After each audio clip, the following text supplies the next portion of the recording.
जब जब विपक्षी एकता की बात होती है और एक मंच पर ये तमाम दल के नेता एक दूसरे के साथ आकर फोटो ऑप के लिए एक दूसरे का हाथ पकड़कर तस्वीर खिंचाते हैं, तो आपको एक मंच पर एक साथ 1 दर्जन से ज़्यादा प्रधानमंत्री पद के दावेदार दिखाई दे देते हैं। ऐसे में कौन एक दूसरे के नेतृत्व को स्वीकार करेगा? बिहार के मुख्यमंत्री नीतीश कुमार विपक्षियों को गोलबंद करने में लगे हुए हैं। बता दें कि इसी क्रम में ममता बनर्जी से उनकी जो मुलाकात हुई है, वहीं अखिलेश यादव से मुलाकात को लेकर बिहार की सियासत गर्म है। चिराग पासवान जो जमुई से सांसद हैं, उन्होंने भी हमला बोला है नीतीश कुमार को लेकर। उन्होंने कहा है कि इस तरह से विपक्षी एकजुटता की बात नीतीश कुमार कर रहे हैं, लेकिन तमाम विपक्षियों के मन में जो है एक न कहीं महत्वाकांक्षी बात जो है वह छुपी हुई है और सभी के सभी पीएम बनना चाहते हैं। कोई एक ऐसे व्यक्ति, खास व्यक्ति नहीं है जो कि पीएम की दावेदारी कर सकते हैं। पहले आप सुनिए कि क्या कुछ कहना है विपक्षी एकजुटता को लेकर। चिराग पासवान में गए, मुलाकात भी किया, क्या लगता है कि इन लोग एकजुट हो पाएंगे? देखिए, विपक्षी एकता हम बार बार कहते हैं एक भ्रम मात्र है। नहीं संभव है कि विपक्षी एकजुट हो जाए। आप अगर क्षेत्रीय राजनीति भी देखिए, जहाँ पे एक दूसरे के प्रतिद्वंदी रहे हैं, उदाहरण बंगाल का ले लीजिए, लेफ्ट की पार्टीज हों, ममता जी का दल, वो एक दूसरे के खिलाफ ही उन लोग की राजनीतिक आधार रहा है। कितनी जगह है जहाँ पे कांग्रेस का अस्तित्व ही वहाँ के क्षेत्रीय दल जो आज उनके साथ गठबंधन की उम्मीद रख रहे हैं, उनके खिलाफ ही उनका अस्तित्व रहा है।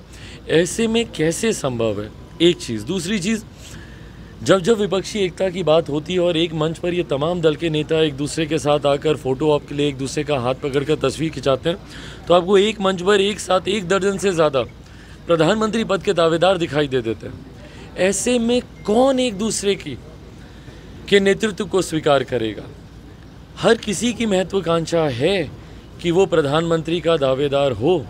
ऐसे में एक दूसरे का नेतृत्व, और इसमें जब दावेदारी की बात आएगी भाई, तो कांग्रेस को आप देख लीजिए, 600-700 विधायक हैं कांग्रेस के पास, ममता जी के पास 200 लगभग विधायक हैं, केजरीवाल जी को ही देख लीजिए, दिल्ली पंजाब मिला दीजिए 150 से ज़्यादा विधायक हैं, अखिलेश जी के पास 125 विधायक हैं उत्तर प्रदेश में।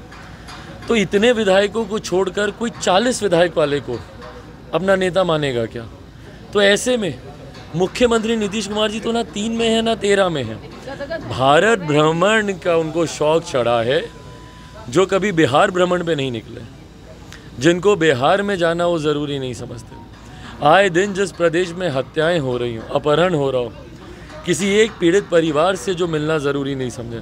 भाई 2014 में जब मौजूदा प्रधानमंत्री पद के दावेदार के तौर पर भारतीय जनता पार्टी और एनडीए गठबंधन की तरफ से जब वो सामने आए थे, वो गुजरात मॉडल लेकर आए थे। बताएं मेरे मुख्यमंत्री के पास बिहार का कौन सा मॉडल है? अपराध का मॉडल, भ्रष्टाचार का मॉडल, गिरती कानून व्यवस्था का मॉडल, बढ़ते अपराध का मॉडल, गिरती शिक्षा व्यवस्था का मॉडल, बढ़ते पलायन का मॉडल। कौन से मॉडल को लेकर जाएंगे मुख्यमंत्री? क्या बताएंगे कि उन्होंने बिहार में अपने पिछले 20 साल के शासन में उन्होंने बिहार में क्या किया है? कितने उद्योग इन्होंने खोल दिए कि भाई देश की जनता को विश्वास आए कि भाई ये प्रधानमंत्री बन सकते हैं? कितने लोगों को रोज़गार दे दिया? मन से खड़े होकर यही और इनके साथी बोलते हैं ना, 10 लाख बोली लग रही है, एक 10 बोलता है तो दूसरे 20 बोलते हैं। भाई 20 आदमियों को रोजगार आप नहीं दे पा रहे और आप बात कर रहे हैं देश का नेतृत्व करने की।